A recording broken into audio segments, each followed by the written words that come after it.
We opened to passengers in April 63 and, oops, that's the shot, come back. And 63 was a very hot summer. Now, in those days, Welshpool got its water supply from a reservoir known as the Black Pool, which is in the valley below Galva. And towards the end of the summer, it looked as though the water supply for Welshpool was going to run out. The River Banwy was low, but still had enough water.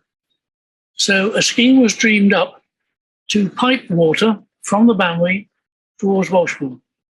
And the pipe was laid from effectively around Brynelyn Viaduct over the summit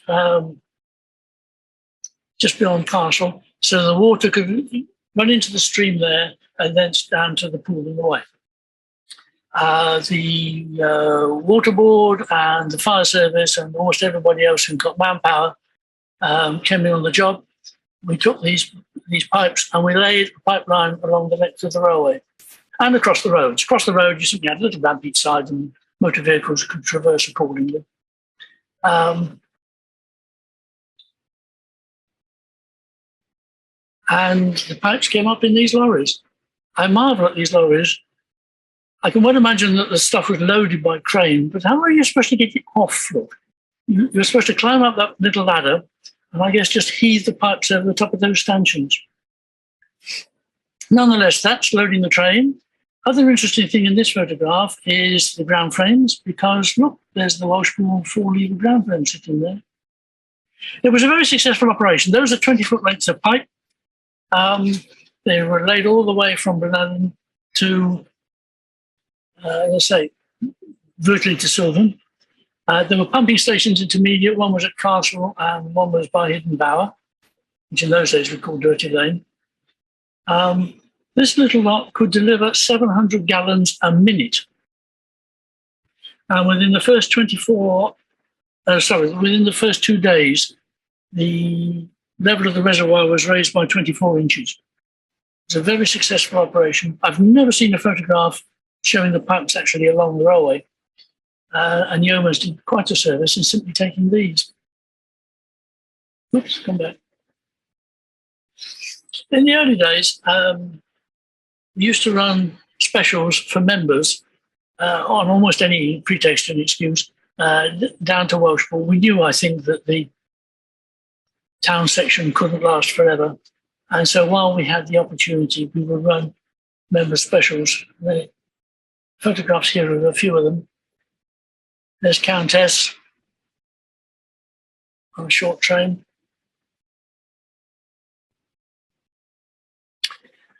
Sylvan was open for a while, and because we didn't have a loop, it had to be a locomotive turnover operation. And to provide some accommodation for the crew and effectively a booking office as well, one of the brake vans was parked there. There was that funny little shed, which was rather less used than the brake van. The advantage of the brake van, of course, is it had a stove. Oops. Sorry. Very difficultly navigating this. There's the hut which was provided nominally as a station building for Sylvan. There's another happy evening train coming back. Our big disaster, of course, was the collapse of one of the piers of the Banwy Bridge in a big storm over the nights of 12th, 13th December 1964. And we couldn't have recovered from that, I don't think, without the help of our friends in the army. Because you see the dip in the top of the bridge was substantial, to put it mildly. So the army came in, put in some temporary piers, although the one on the left looks very temporary, put in a cofferdam that you can see in the middle there for where the rebuilt pillar was going to be. And the whole thing was reconstructed, but it took a while. It wasn't reopened until August 65, which left us with the problem of what we were going to do by way of running trains in the early part of the 65 season. And the answer was, well, we could run them as far as Henniarth. So this is Henniarth, early 65. The track's been taken up all the way around to the bridge because we had to have access for road lorries for the army to take their stuff up and down. And we laid in this simple arrangement It needed a turnover locomotive as well to release the train loco. And again, we have a breakdown there for accommodation for anyone who needed it. And we ran trains to there. And it was surprisingly successful because in those days, the W&L basically was entirely land-based. And if a member of the public rolled up with his family on their way to the seaside or whatever and said, when's the next train due and when does it go back? We said it's an hour and a bit. And they would say, well, that's too long for a break journey. And off they went. Working to Henniarth worked a treat. Because if people rolled up and said, well, can we have a ride? And how soon will we be back? And you could say, well, have a trip on that to Henniarth and back. You'll be back in 35 minutes. And we did surprisingly good business in those short little trips. By and large, people were not encouraged to get off at Henniarth, but if they wanted to, there was a platform which you can see on the left. Short-lived, largely forgotten, very successful little operation. The railway operation, obviously, because reconstructed the Banwy Bridge was successful as well. The rolling stock from the Chatham and up north, by and large, came in by rail. We had good friends, remember, in the railway who would do us favours.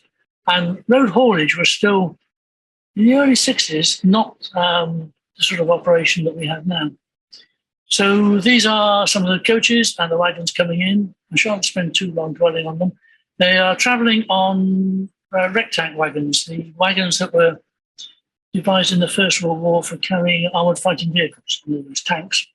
So they're not full whelms, but they have a lowered floor, which meant that we could get our coaches within the loading gauge. And they came in, and then they were craned over for us. You can see in those days, the road still had the embedded rails from the range of the triangle.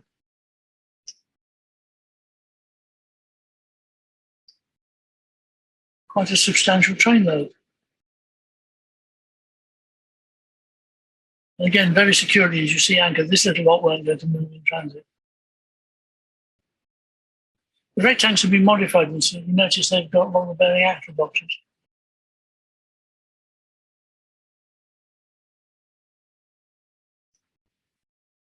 The Planet diesel couldn't come by rail because it was really quite tall, so it wouldn't fit on any railway wagon, so that had to come by road. And this is it, arriving on a very foggy day, 21st of February 62. It came by road. And a slightly dodgy ramp was constructed to offload it. And it was driven off under its own power.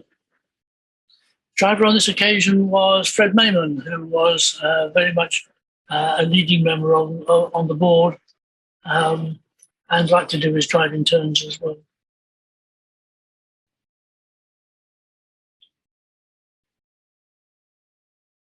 So that's unloaded. I don't recognise most of the people, but the man with his hands in his pockets looking at it is Basil Roberts again. Fred Mayman in his coat on the footplate, though you can't see his face.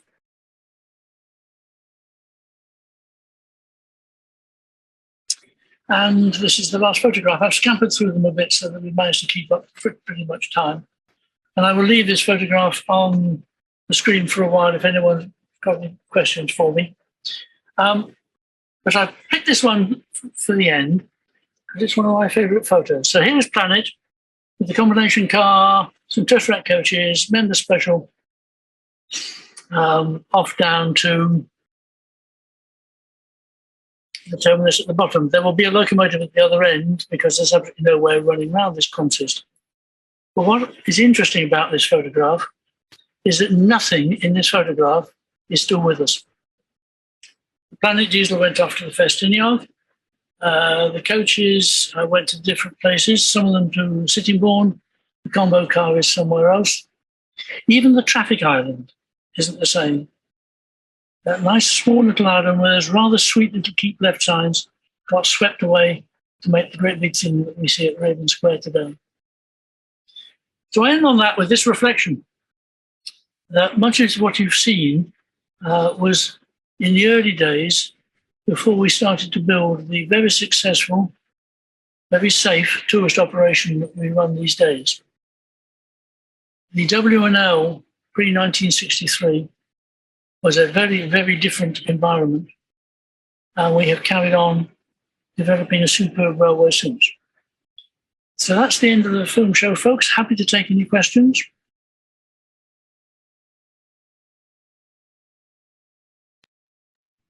Anybody got any questions or thoughts to add? Yes, Mike, I've got a question, or rather observation. We know about the locos being stored at Oswestry undercover, but didn't know anything about the fact that part of the railway was scrapped, and the scrap man actually went in, which I found slightly surprising, in view of the fact the locomotives were in safe storage. Yeah, well, the scrapman, of course, had a field day with all the rolling stock. We managed to get some rolling stock away, including the famous horse-drawn operation, and you've seen the stuff that we managed to get up to Raven Square. There's all sorts of stories about how semi-clandestine that may have been, just to get the stuff away from the scrapman. But the scrapmen came in and they had a field day with the rolling stock. And as you've seen, most of the rails in Welshpool Yard. We were left at one time with just a single rail alongside the standard gauge line at Smithfield Yard. Later on, a point was laid in and a short siding. So if you went down there with a locomotive and one or two wagons, you could drop the loco in the siding, run the wagons past it and put the loco on the front. If you went down with a train this length, you've got no way of getting round it, and you would have to have a second loco. As we saw earlier on, we saw a train in which finally went down with a train and came back with the Earl and Mick Courier driving it. Mike, do you think Oliver Veltham saved the rails as well as the engines? Because that's, you say the line couldn't have survived without the engines, but without 8 miles of track, it couldn't possibly have got going again, could it? I'm sure you're right. But if the rails had been saved and the locomotives hadn't, I'm fairly sure our operation would never have got off the ground. So you're right, obviously. OV did the most enormous favour in keeping something that was viable, whilst allowing sufficient to be scrapped for the people who wanted some money back from it to be satisfied. Yeah, Veltham was reputed to be really keen on the narrow gauge. I mean, they used to say that it was Veltham's own railway at the VOR. Oh, yes. And I think he was a great saviour to us as well. He got onto the board, didn't he? Yes. Yeah, but if we'd saved the rails and not the locos, I very much doubt the W&L would have been a viable outfit. True. So saving the locos was the key part, not the only part, but I think the key part in OV's contribution to us still having a railway to run. He also introduced Mike Polglaze, his nephew, who was had been working for the East African Railways in Mombasa, made redundant on independence, to become the GM. Yes, we'd had GMs before. Dave Craythorne was the general manager when I first joined the railway. But Mike Polglaze is coming with enormous operational experience in railways different from the norm in BR, was another of OV's gifts to the railway, no question.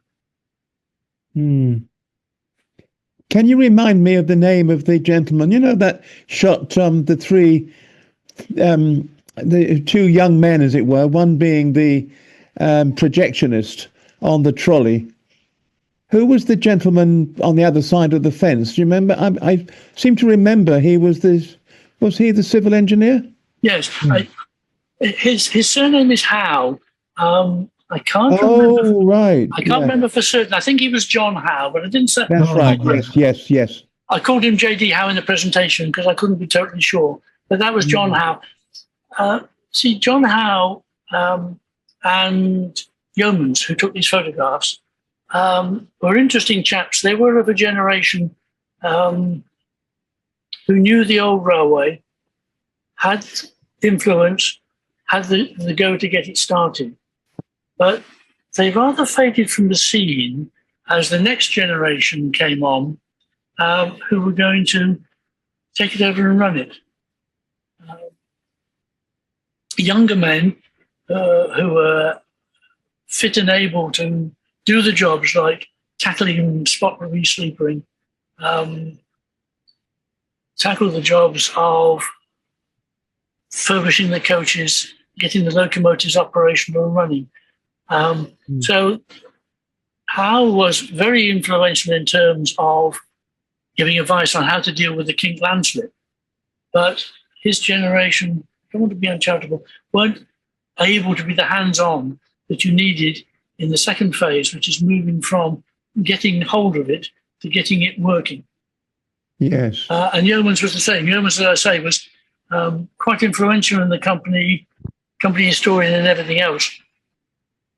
I think at one time he may even have been chief mechanical engineer.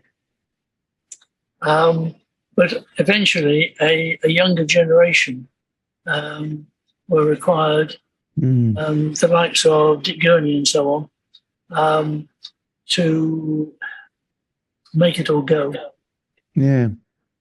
I got the impression as well as time passed that as things got slightly more organised and you had to sort of do certain jobs rather than just turn up and do what you fancied doing, some people were sort of more independently minded and pioneering, and they went off and started working on trying to rescue the Welsh Highland and things like that, which seemed hopeless cases at the time, and obviously came to fruition in the end. But they were more interested in that very early stage of what we call them not a lot of hope sort of stage, as opposed to something that actually needed to be run, and there was a regular need to have people there to do specific jobs. Yes, I'm sure you're right about that. Some of the early folks weren't in the position to come every week. You know, I remember, because I was at school in Coventry at the time, and Dick Gurney was a Coventry man. And I remember every weekend I would see him setting off to journey to Welshpool for a weekend on the railway, then come back for a week's work in the machine tool company, which was his day job. That level of dedication wasn't perhaps available to what I would call the first generation, the likes of Fred Yeomans. Jennifer's got her hand up. Hi, yeah, just an interesting anecdote. When I started at Toten in the 2000s, there was a retired engineer there who was working, semi-retired as it were, managing the mainline steam operations, the fitness to runs for EWS. His name was Keith Evans. And when talking to him, and he found out I was involved with the Welshpool and Llanfair, he mentioned he was an apprentice at Oswestry Works, and certainly himself. He didn't mention anyone else, but what he probably explained to me was it was the apprentices who did the overhaul on Countess. I certainly vividly remember him talking about having to machine vacuum hose dummies and things like that from scratch. That it was still a strange size. But I think you see that was the way in which the operation was funded. They were able to say to anybody who looked at the books that the apprentices were gaining wide experience, that they didn't need to be put on pressurized jobs that had to be out of the shops within a month. So there was this job which they could, we had the Earl almost ready to run out the box. When we got the Countess was, well, whenever it's ready. So it was in essence, it was an ideal apprentice piece because it could be progressed. It was also a manageable size because a lot of the apprentices weren't used to handling the very big bits of metal that you get on standard gauge locos, but you could handle the motion and all the bits of a narrow gauge loco with much less risk of hurting yourself. So in many ways, it was the ideal apprentice project. I seem to remember reading that at the time when we started operations, that's when we moved from a supporters association, as it were, to a limited company, and there was a lot of opposition to it. Was that part of the generation gap issue that you identified? I'm not sure when the limited company was formed, because it was certainly a limited company when I joined it. I think the limited company issue. 1960 it was. Yeah. It was the pre-1960 people who there was some problem with. Well, the real issue, as one being a limited company, was an entity to acquire the trackbed. It was all very well the preservationists getting some wagons or whatever, but when BR was going to transfer the track, it couldn't be to a preservation society. My recollection is that was the issue. Right. I didn't know that. A limited company to become a landowner. Right. Leased initially, wasn't it, from BR before it was bought? It was leased, yes, but then to buy it, you can't buy it as a preservation. I know. Well, I expect the lease probably needed a company as well. Yeah. And apart I remember signing the mortgage along with Ken Fenton to buy the line, £8,000. Yes, well, that, like the photograph that you've got in front of you, was a different era. Yes, yeah. Just as an aside, I've got several photographs belong to my father. My father used to come to Llanfair. He was a bus driver with Crosville, and they used to come from Birkenhead with the fishermen, and he would park his coach in Llanfair Yard. Oh. Yes, and indeed the regular bus that used to do the Welshpool run parked in Llanfair Yard. In those days, it was Crossville. I mean that was all part of the deal because there was nowhere else convenient. That's right. This was in the 60s, the early 60s. Yes, and by then the coal merchants operation had reduced, so there was space for it. I mean that was what dictated the early form of the preservation society and company's operations. Was the fact that the coal merchants had a lease on Llanfair and had covered it in coal. Yeah. Interesting. Thank you for the talk. It was very good. The lumps ended up in the bunker of the Earl, I believe. Well, it was all sorts of domestic coal, as you've seen. I don't know what the large lumps were for, but most of what was in the yard when I started was various grades of domestic coal and a small amount of the then new smokeless stuff. Yeah.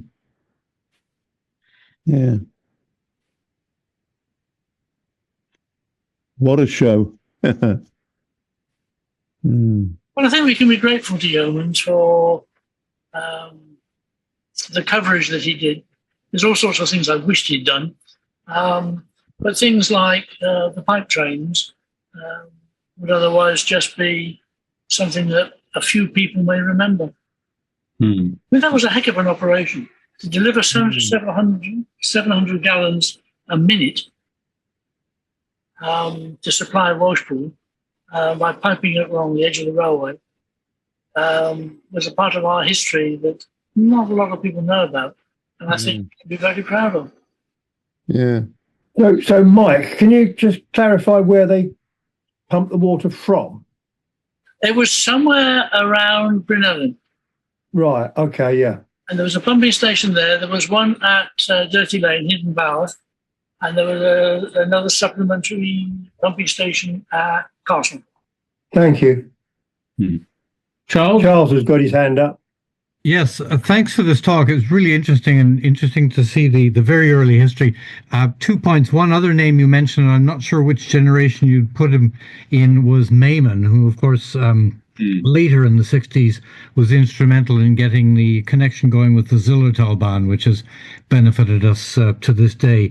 But my other question is about these yeoman's photographs, which you said that your scanning. What is the plan in terms of where they're going to be housed and the extent to which that they're going to be accessible?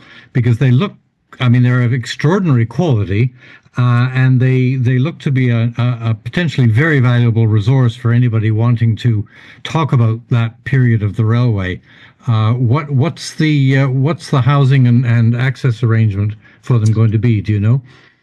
Right. I'll take just a few minutes of your time to tell you the story. Yeomans visited the Railway Studies Library at Newton Abbot once on a holiday and very much liked what he saw. So he said to them airily as he left, "I will leave you all my collection." And they heard nothing more until they got a solicitor's phone call saying, "Mr. Yeomans has died. He's left you all his collection of photographs. Please come and collect them. Oh, by the way, bring a van." And the story goes that they had been clearing this front room for the better part of half an hour before they discovered it had got a piano in it. So there are boxes and boxes and boxes. There's quite a lot of colour slides, and the colour slides are pretty much later and tend to be of preserved mainline steam. The black and whites, as I say, were just literally shoe boxes. And in the shoe, you open up a shoe box, and there are the sort of little envelopes you used to get if you took those snaps to the chemist. And there are just ranks and ranks and ranks of them. So I am scanning them. The job fell to me. It fell to me because I wanted some of them to use in a book. So I started by saying, "Can I have them and scan them?" And then it grew from that. Well, do you want to do the rest? That was before I discovered just how big the rest was. So they are being scanned to a fairly high resolution as TIFF files. And then I return the negatives to Newton with high resolution and low resolution, which they're putting into some kind of computer system. I do not know what. But the big job is that I am also producing a catalogue index to it. And that is currently something like 395 pages of A4. And it's being done as a searchable document. And I'm following the principles that they use at the Kidderminster Railway Museum, which is that you're not writing a caption, you are listing everything that's on the photograph. So Kidderminster's view, for example, is that if somebody wants to know about platform trolleys, they can key into their search engine platform trolleys, and every photograph in the entire Kidderminster collection of platform trolleys will come up. And that's the way I'm doing this job for Newton Abbot. So it's taken me forever, and I've still got over 1,000 to go. Almost all of that, incidentally, will be Somerset and Dorset. They are delighted that anyone wants to use this stuff, is the short answer. And the plan had been that if today's show had gone on properly, which it doesn't, we might ask their permission to put this talk on the internet as a talk. I'm not sure that's going to be possible now, given the way in which the whole thing didn't work. We'll see. But every time I've asked Newton on behalf of other people for permission to share, they said yes. So that, for example, everything in Yeomans holidayed in East Anglia. So he has an enormous coverage of Great Eastern lines, all the little branches, the remains of the M&GN. I say remains because the M&GN is a main line shut in the late 50s. But all the stubs of the M&GN, he did. He did breakdown rise, he photographed them. So I have permission from the good people at Newton Abbot that all the Great Eastern photographs are being shared with the Great Eastern Society. And I'm sure that if we asked and the Welshpool had a structure for receiving them, we could get high resolution copies of all of these. In fact, I have a folder on my computer of all the Welshpool and Lambert ones, ready for the day when someone says, "Can we have them?" And you can say yes. Well, I don't know whether that's very interesting and very helpful. I don't know whether Helen Ashby is on the call, but if not, then Tom or Jeff or Simon or someone might want to mention this to her. I think it's the sort of resource that the heritage side of the historical side of the railway would be very keen to know about and to find uses for. I'm now on the collections working group, and I completely agree with that. Well, there you are, Andrew. You're the right person then. So I was about to say the same thing, Charles. I'll bring it up at the next collection working group meeting. Great. Or Andrew can. Yeah, it'll be my first. I'm sure that our friends at Newton will be very happy.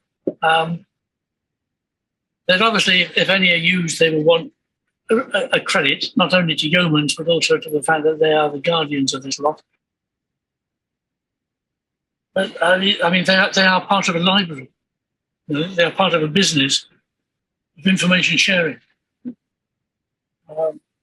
Well, as Andrew will testify, we're very used to the concept of credits as well. So that wouldn't be an issue at all, I can imagine. No, I'm sure it wouldn't. No. Well, it would certainly be a very useful archive, wouldn't it?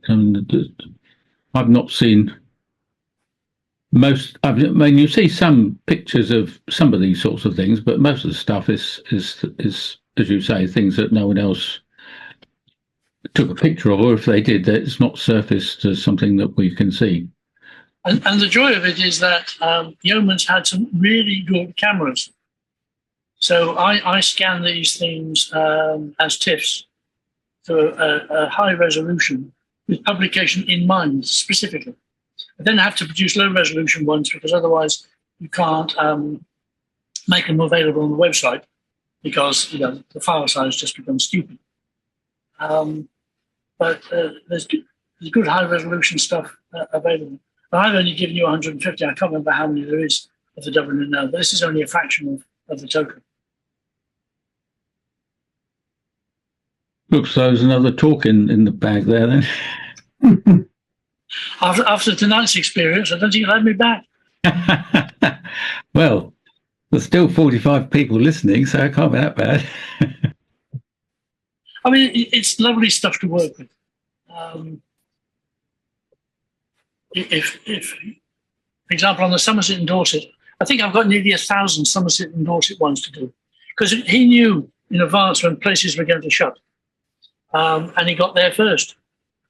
There are also, I mean, for example, there's photographs of the first DMUs coming out of Derby on test. They trundled up the branch line to Mobile, and Yeomans was there with his camera. They used to do a lot of experimental short trips up the branch from Duffield, and Yeomans was there with his camera.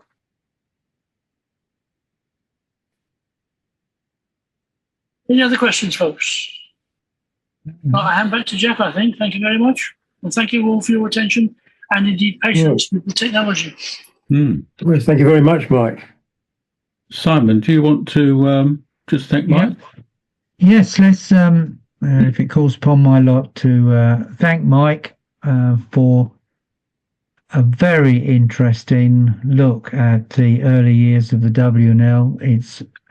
It's fascinating to see. I came to the railway first in 1966. I can relate to quite a lot that has been shown in one way or other, although not at all, of course. Just we need more of this stuff, And I think, why do we need it? Because it reminds us of our true heritage, where it's come from to where we are going. So, Mike, look forward to the next time. I hope all goes well with you. Thank you very much. Yeah. Thank you, my friends. Here. Take care, one and all. Yeah, thank you, Mike. Yeah.